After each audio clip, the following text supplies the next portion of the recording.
The laughter came first sharp, careless, echoing across the bright café like something thrown without aim. It was the kind of laughter that walked out before the heart could catch up, the kind that assumed it knew the whole story at a glance. But before the glass door even finished swinging shut, before the day had time to swallow the moment, a single unexpected gesture froze everything in place. A weathered man, standing tall in the afternoon light, raised his hand in a slow, deliberate salute toward the very person she had just laughed at, and in that silent second, everything changed. If you believe in kindness, second chances, in the quiet dignity of people who carry more than they show, take a moment right now to like, comment, share, and subscribe to the channel *Home with Dad. Stories like this live because of people like you. The cafe sat on the corner of a busy daytime street, sunlight pouring through wide windows and bouncing off polished tables. Outside, traffic moved with ordinary urgency, people crossing streets with coffee cups and phones in hand, unaware that a small collision of judgment and grace was unfolding just inside.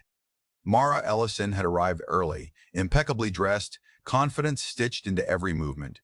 She had agreed to the blind date as a favor to a friend, with low expectations and a rehearsed smile ready just in case. Her life was orderly, carefully curated, and she liked it that way.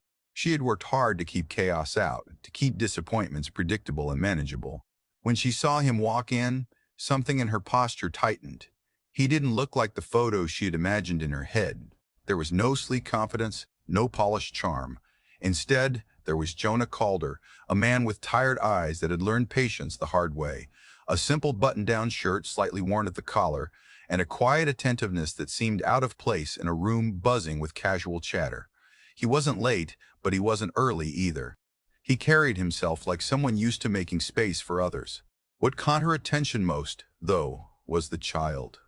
A little girl, maybe 6 or 7, sat at a nearby table with a coloring book, her backpack at her feet, her hair pulled back with careful effort. Jonah checked on her with his eyes more than his hands, a constant, invisible tether. It was immediately clear he was a single father, and just as immediately Mara decided this was not what she had signed up for. The date unraveled before it even began. The mismatch felt obvious to her, embarrassing even. She laughed not cruelly in her mind, but dismissively, as if humor could soften the act of walking away. She stood, gathered her things, and let out that laugh as she turned toward the door, shaking her head at the absurdity of it all. She didn't look back.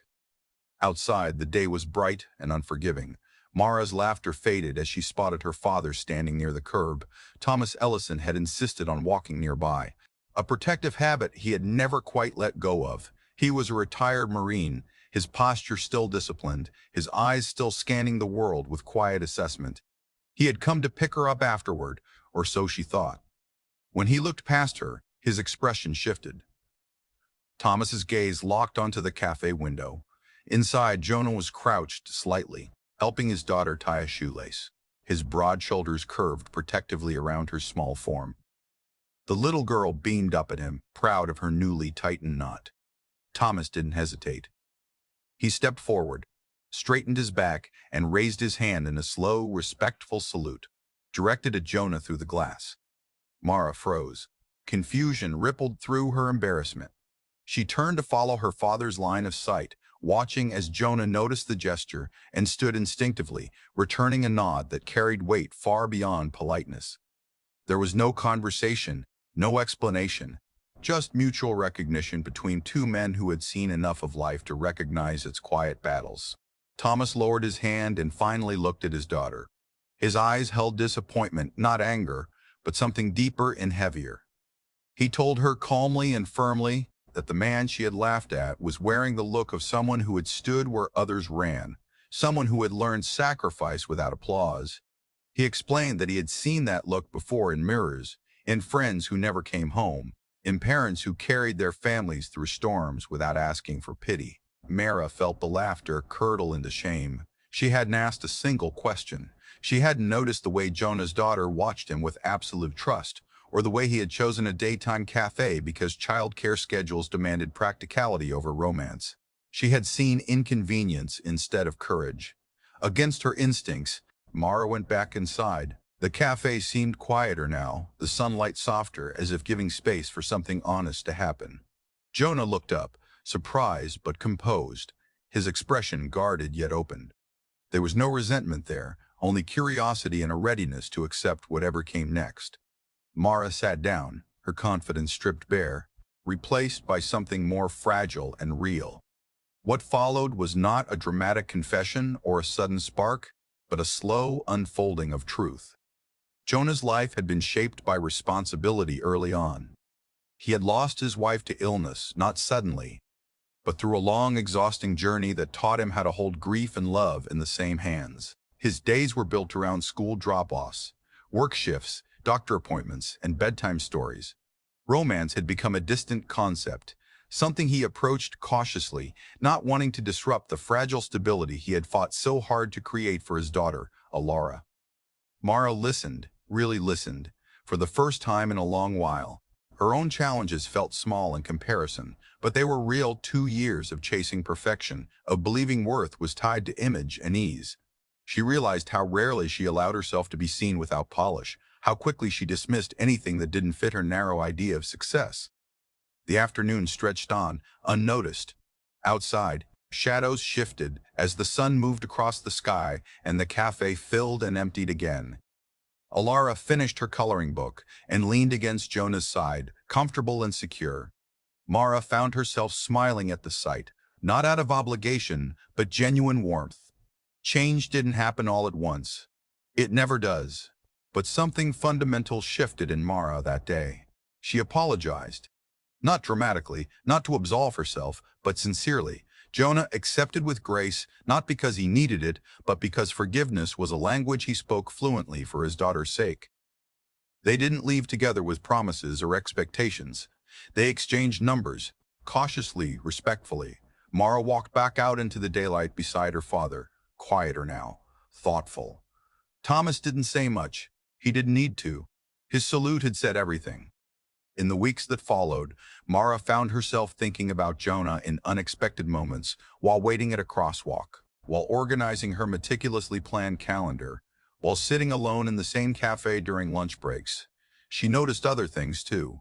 The way she judged strangers less quickly, the way she lingered a little longer when someone needed help, the way kindness felt less like a concept and more like a daily choice. Jonah, for his part, didn't rush. He focused on Alara, on keeping routine steady, on letting trust rebuild at its own pace. When he and Mara met again, it was in daylight parks and casual lunches, places where life could exist alongside possibility.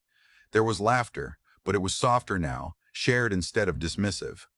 The true test came months later, on a warm afternoon at a community event honoring local service members and volunteers. The park was filled with families, food stalls, and music drifting lazily through the air. Thomas stood near the stage, watching Jonah help Alara adjust a small paper flag she had been given. When Jonah noticed Thomas, there was a moment of mutual acknowledgement again, this time accompanied by a handshake, firm and meaningful. Mara watched from a distance, her heart full in a way that surprised her. She understood now that strength didn't always announce itself loudly. Sometimes it showed up quietly, every day, in packed lunches and patient explanations, in choosing love over bitterness again and again. As the ceremony concluded, Thomas leaned toward his daughter and told her that the world didn't need more perfect people. It needed more people willing to stand when it mattered, to carry others when they were tired, to choose compassion even when it was inconvenient.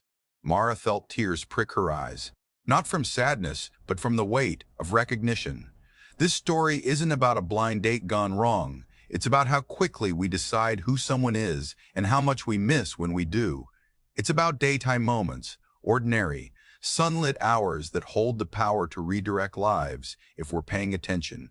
If this story touched your heart, if it reminded you of someone you misjudged, or someone who carried you quietly when you needed it most, please take a moment now to like, share, and comment. Your engagement helps stories like this reach others who might need them today. Asterisk, special request, ask. Before this story ends, drop a comment sharing a moment when kindness or humility changed your perspective. It might inspire someone reading it. Mara never laughed like that again. Not because she lost her sense of humor, but because she gained something better, understanding, and somewhere in a bright cafe, under the honest light of day, a single father and a woman learning to see differently prove that respect, once earned, echoes far longer than laughter ever could.